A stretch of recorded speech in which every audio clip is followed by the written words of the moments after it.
In 1983, during the Reagan administration, a study was done on the state of public education in America. That study produced this report. Among other things, it said that if our current standard of educational performance had been imposed on us by a foreign power, we would consider it an act of war. In 2010, then U.S. Education Secretary Arne Duncan said, quote, "Our K-12 system largely still adheres to the century-old industrial age factory model of education. A century ago, maybe it made sense to adopt seat time requirements for graduation and pay teachers based on their educational credentials and seniority. But the factory model of education is the wrong model for the 21st century." Unquote. What did Duncan mean? First of all, the present system of public education was created for a different time and different conditions.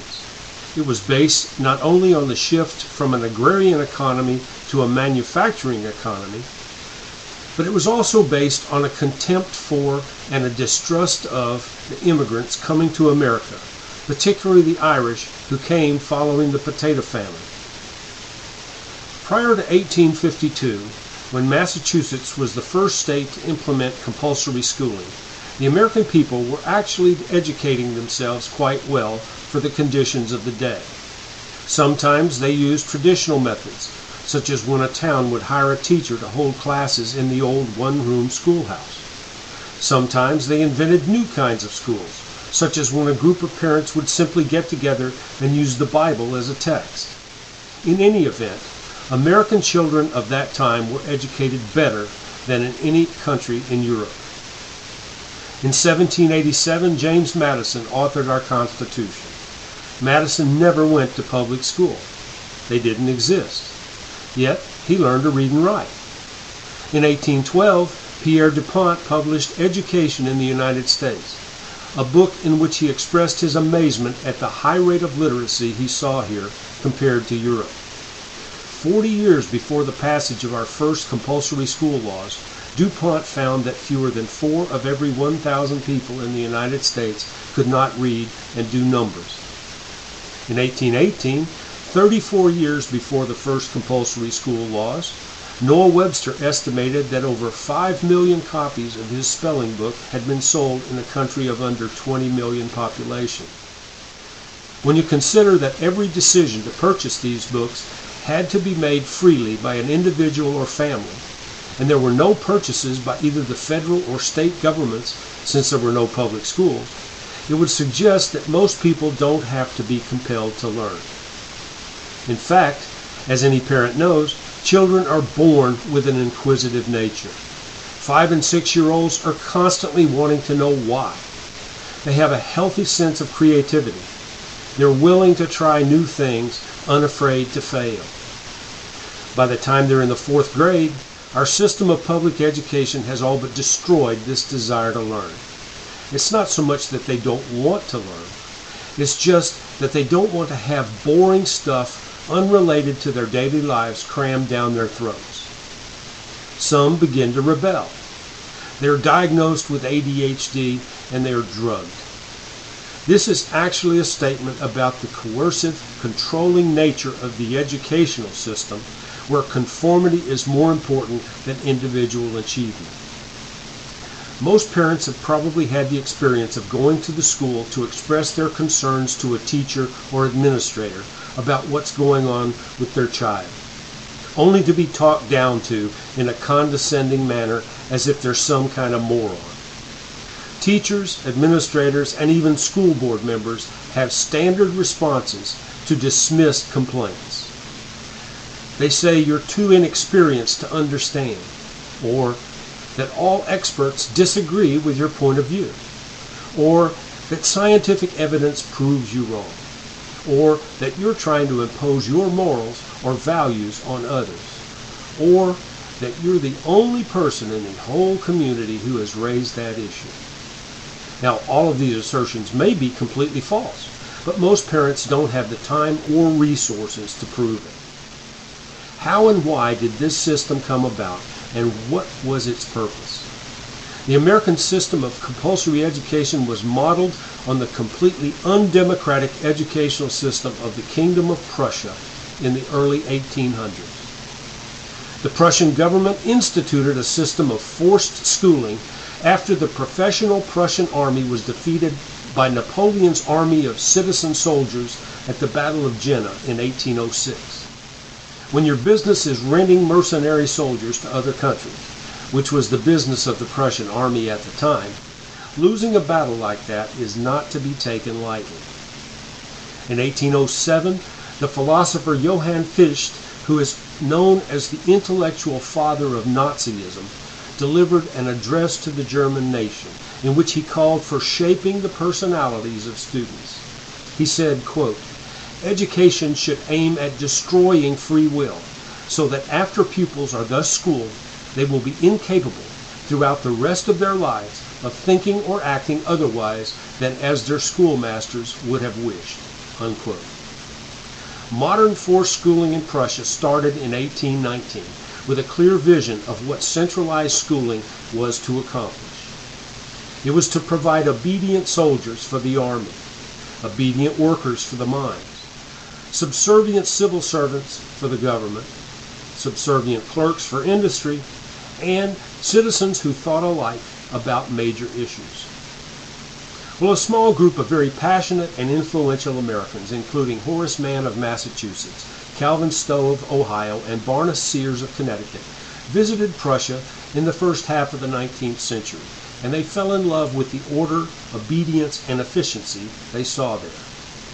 They attributed the well-regulated, machine-like society to its education system, and upon returning to America, began an organized campaign to bring the Prussian system to this country. One of the principal goals of important leaders in the northern United States, such as Horace Mann, was to mold the millions of Irish Catholics whose immigration to America was being encouraged to supply cheap labor to the emerging factory system in New England and as settlers for the West.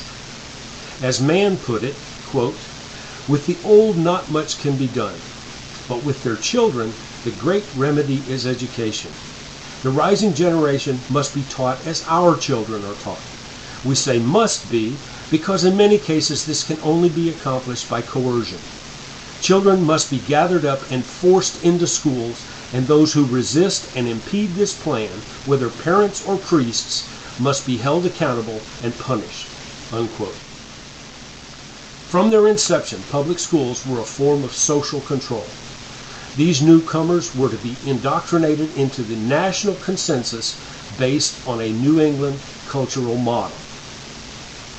The principal innovation of the Prussians was the kindergarten, with its early removal of the child from its parents and culture, and its replacement of serious learning with songs, games, pictures, and organized group activities.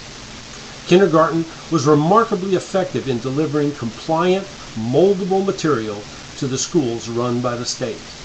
But there was still one more obstacle to reaching Prussian perfection. The traditional form of school size, shape, and governance worked against it. The 1- and 2-room schoolhouses, which were highly efficient as transmitters of learning and bred individualism and self-reliance, almost exclusively female-led and locally administered, had to be put to death. So, at the insistence of Horace Mann and other elite leading citizens of New England, and without any national debate or discussion, we adopted Prussian schooling, or, to be more accurate, most American children had it imposed on them. The factory system of the middle to late 19th century could not use independently minded people.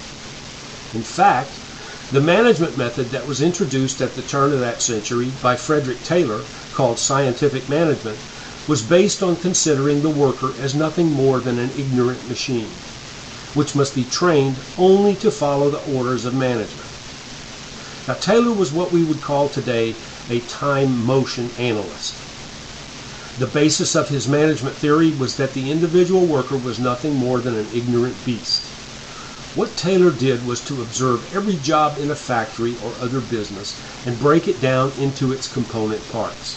Then he would time each function. He would then study his results and experiment to see if there was another way of doing the job that was faster.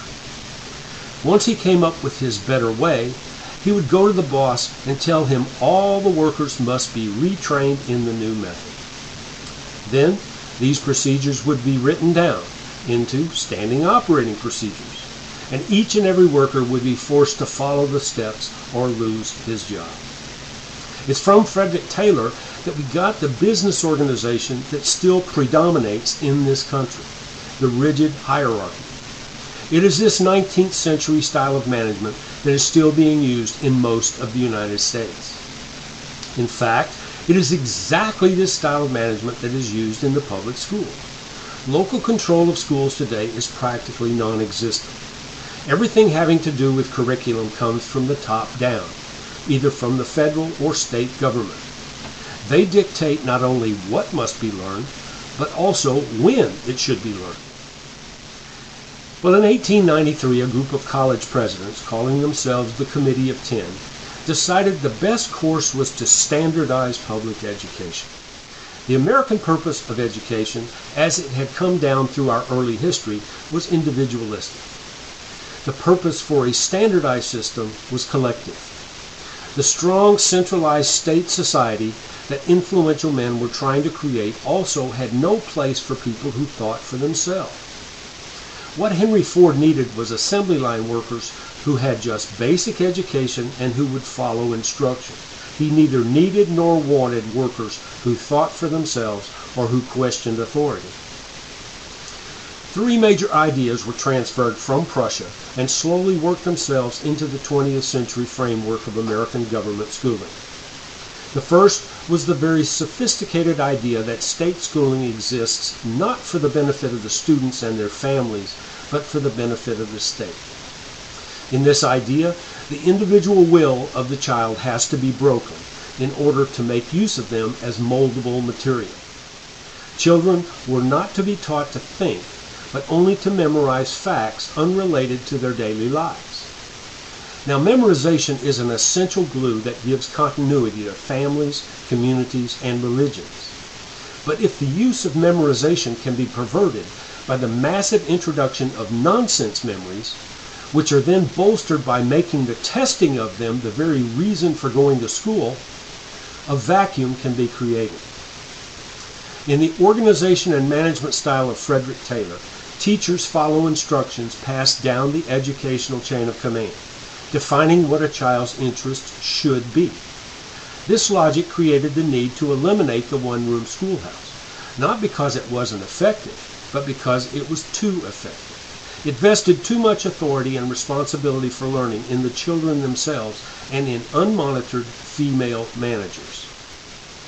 The second important idea in the Prussian method was fragmentation of whole ideas into subjects, into fixed time periods, pre-thought sequences, externally imposed questioning, age-based cohorts, and the like.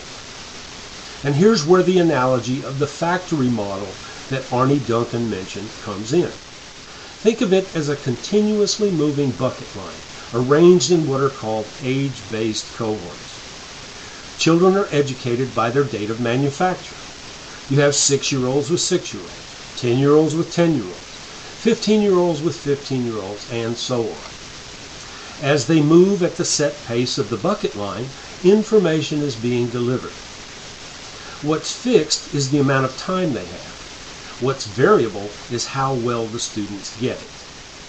This simplified many of the problems of central management.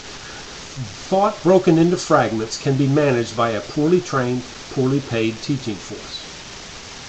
Fragments memorized and then regurgitated on a standardized test create the appearance of precision in testing and deliver beautiful distribution curves that central education officials can then use to prove the effectiveness of their instructional program.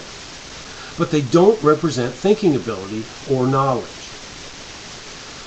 Well, even before the Committee of 10 created the first standardized curriculum, in 1889, the U.S. Commissioner of Education, William T. Harris, told Collis P. Huntington of the Central Pacific Railroad that American schools had been, quote, scientifically designed to prevent overeducation.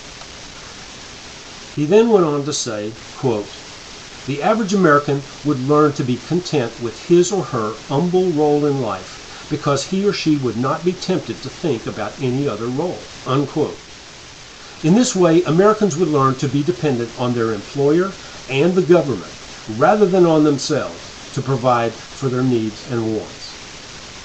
Now, how is it determined what fragments of information will be delivered at each stage of the assembly line? And how is achievement measured? Well, it's gone through many different names over the years. Today we have what is called the Standard Core Curriculum. What is the basis for this curriculum? It is based on the thoroughly antiquated idea that only academic knowledge counts as education. This is a further illustration of the arrogant elitism that founded the American educational system and that still exists today. That somehow those who choose to learn a vocation are somehow not as smart as those who go to college.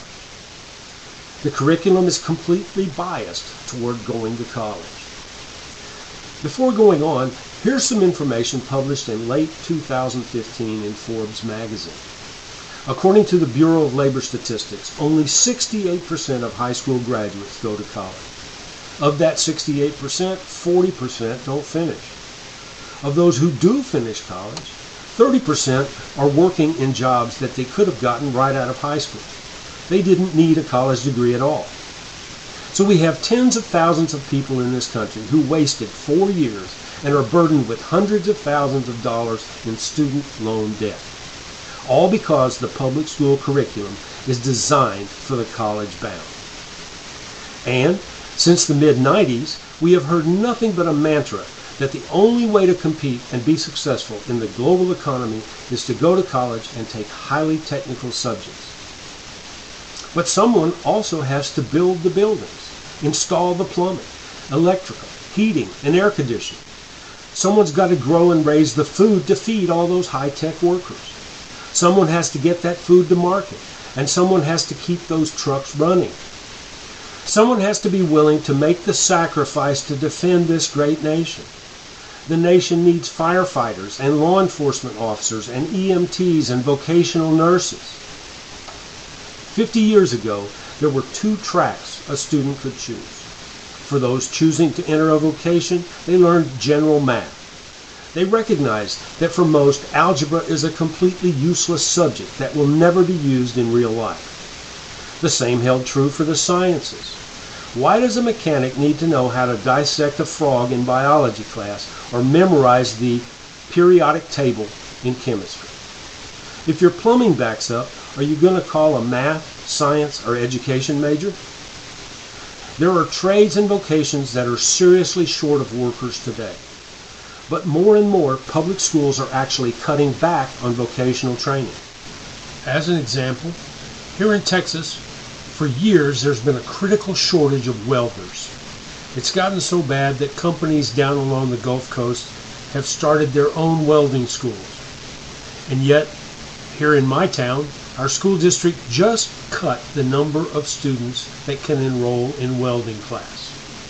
But we have a great state-of-the-art football field and track and scoreboard. The narrative continues to be that a college education is essential to success. But are the public schools even preparing students for college? Not according to the Carnegie Foundation for the Advancement of Teaching. According to a report issued just last year, fully 60% of all high school graduates today must take remedial reading and math courses before they are allowed to begin doing coursework in college.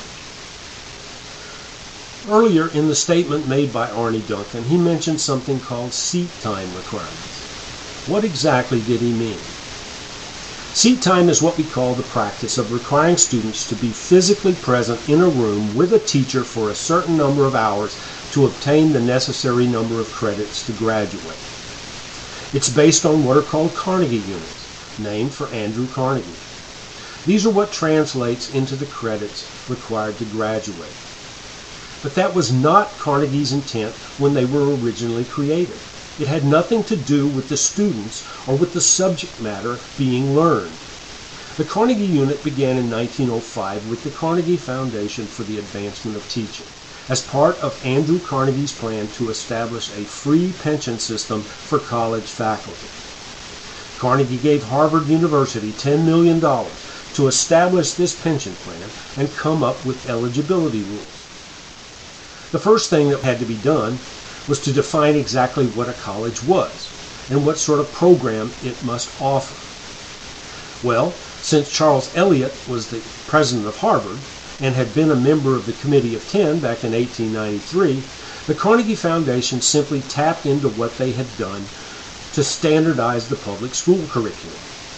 This comprised 4 years of English and a foreign language, 3 years of history, science, and mathematics that would be taught consecutively and thoroughly to all students. Per its original definition, the Carnegie unit is 120 hours of class or contact time with an instructor over the course of a year at the high school level. And colleges that required these minimum credits for admission and which adhered to this 120-hour formula in devising the college degree requirement would then qualify for the pension fund, providing they met the foundation's other requirements as to full-time faculty. But the foundation explicitly stated that what was important in the counting of the fundamental criterion was the amount of time professors spent on a subject, not the results attained by students. So, is seat time even a valid measure of student achievement? This man said it's not. He served as U.S. Commissioner of Education under President Jimmy Carter and was president of the Carnegie Foundation. In 1993, Boyer said, quote, "I am convinced the time has come to bury once and for all the old Carnegie unit. Further, since the foundation I now head created this academic measure a century ago, I feel authorized this morning to officially declare the Carnegie unit obsolete." Unquote. He went on to say, quote, "I urgently hope we can move beyond the old Carnegie units. I find it disturbing that students can complete the required courses, receive a high school diploma, and still fail to gain a more coherent view of knowledge and a more integrated, more authentic view of life." Unquote. Well, here we are 23 years later, and the education establishment still uses the Carnegie unit and seat time to judge student achievement. For over 100 years now, we have been convinced that this is the only way to get an education. Sitting in class for hours each day, being fed information that may have no relation to our daily lives or that may be false anyway. I say false because it may come from a textbook or it may be imparted by a poor teacher. Most parents and even teachers think that textbook authors are scholars in their field, that they do exhaustive research into primary and secondary sources to provide true scholarship and knowledge. That is not the case at all. In the discipline of history, those who write textbooks are not considered scholars. They are simply masters of the cut and paste. You see, textbooks are not based on primary or secondary sources. They are based on each other, and they are not peer-reviewed. And because so much information must be crammed into a textbook, the author is entirely free to allow his own personal bias to enter into his description of events. Then you have the state committees that screen textbooks for adoption. That process is controlled by the state boards of education. These are normally elected bodies whose members, like all elected officials, probably have no knowledge whatsoever about what actually goes on in the classroom. Just what expertise does a car salesman or a doctor or a dentist or even a lawyer have in anything but his or her own field? How does simply being able to convince 51% of the less than 25% of registered voters who bothered to turn out to vote suddenly turn a person into an expert in education? It doesn't. So, they normally appoint committees to review textbooks and recommend what to buy. But these committees are also made up of laypersons, driven by both ideology and politics. A parent has absolutely no control over the material being presented in the classroom. And what about the person presenting that material, the teacher? Under the old No Child Left Behind law, School districts were required to hire highly qualified teachers. Well, how was this defined? It simply said that they must have a bachelor's degree and be certified by the state. Well, as government employees, teachers' salaries are a matter of public information. But if a parent seeks to check the credentials of a teacher, they'll find that in most states, a teacher's college transcripts are considered confidential. Well, since the education establishment consistently maintains that it alone can define what constitutes a good education, why don't we take a look at the intellectual level of those who are doing the teaching? What were their SAT scores compared to those of other incoming freshmen in their class? Entering college as a freshman, did they have to take remedial reading or math? What kind of student were they? Did they decide to major in education because of a burning desire to teach? Or did they switch majors because their original choice was too hard or required too much work? Were they ever put on academic probation while in college? If they teach a particular subject, how many college hours did they take in that discipline, and what did they make in those classes? What works of original scholarship have they had published? These are legitimate questions to which a parent will get no answers. They're simply expected to trust the agency that issues teacher certification. Well, in his critically acclaimed book, Inside American Education, Dr. Thomas Sowell brought together the research done on schools of education going back to the 1920s and 30s. On the campuses of universities that have schools of education or departments of education, if the rest of the faculty thinks of that department at all, it is viewed with disdain. This gentleman was president of Harvard University. When he retired in 1933, 83 years ago, he told the Board of Trustees that Harvard's Graduate School of Education was, quote, a kitten that ought to be drowned, unquote. More recently, one knowledgeable academic declared, quote, the educationists have set the lowest possible standards and require the least amount of hard work in the university, unquote. Interestingly, in 2013, Harvard stopped conferring the EDD degree. The Board of Trustees finally acted on the recommendations of the rest of the faculty that this degree is not and never was the equivalent of a PhD. Hard data on education student qualifications have consistently shown their mental test scores to be at or near the bottom among all categories of students. In 1952, the U.S. Army had college students tested for draft deferments during the Korean War. More than half the students in the humanities, the social, biological, and physical sciences and mathematics passed, compared to only 27% of those majoring in education. In 1981, students majoring in education scored lower on both verbal and quantitative SATs than the students majoring in art, music, theater, and all the sciences, mathematics, business, and health occupations.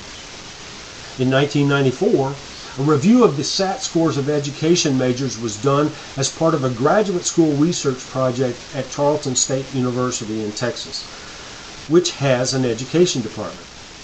A search of the registrar's computer records was conducted. Student names were not part of the search criteria, only SAT scores by major in each department. The earlier data was confirmed. Education majors ranked in the lowest group by mental and verbal ability of all the students in the university.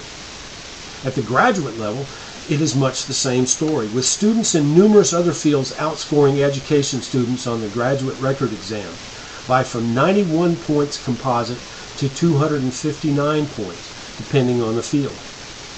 The pool of graduate students in education supplies not only teachers, counselors, and administrators, but also professors of education and those who speak for the education establishment, advising such people as elected officials.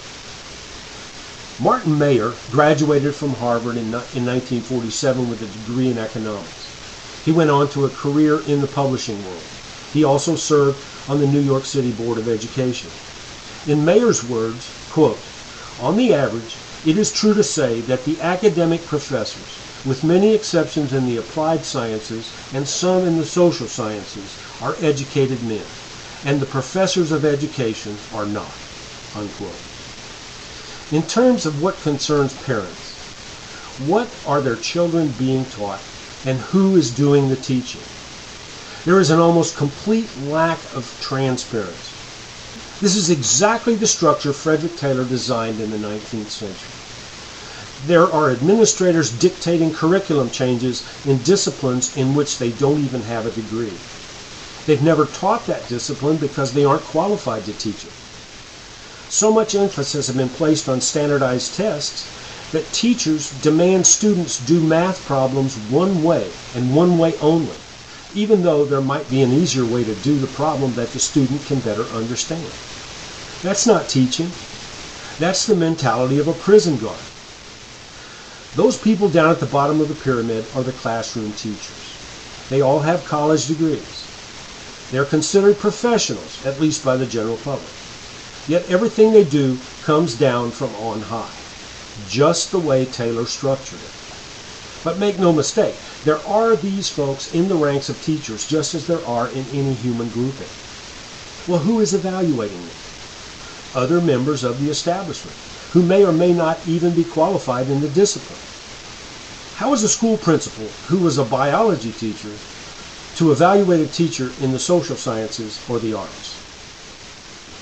But parents have little say in either identifying or getting rid of bad teachers. The establishment is very slow to do so and will defend their hiring decision almost to the last man. And by the time they do get rid of them, there's no telling how much damage has been done to the students. So, what's to be done? What not to do is look to the government to solve the problem. That is simply more of the same antiquated system under which education has operated for 125 years. Elected officials cannot be relied upon. First, they don't have the requisite knowledge or expertise. Second, they are too susceptible to the influence of the education establishment that wants to protect jobs.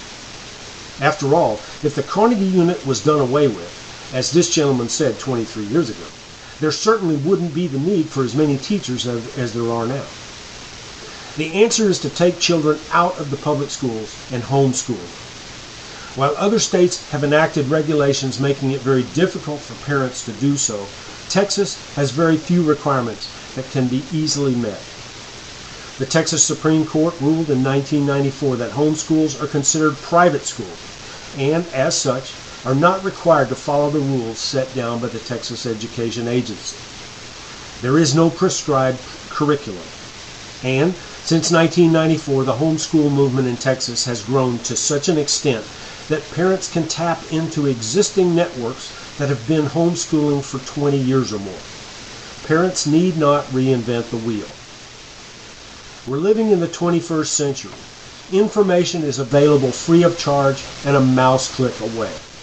If individuals need or want certain information, they can find it for themselves. There are enough tutorials out there that they don't need someone with a bachelor's degree in education to stand in front of a class and give it to them. And I include children in this too.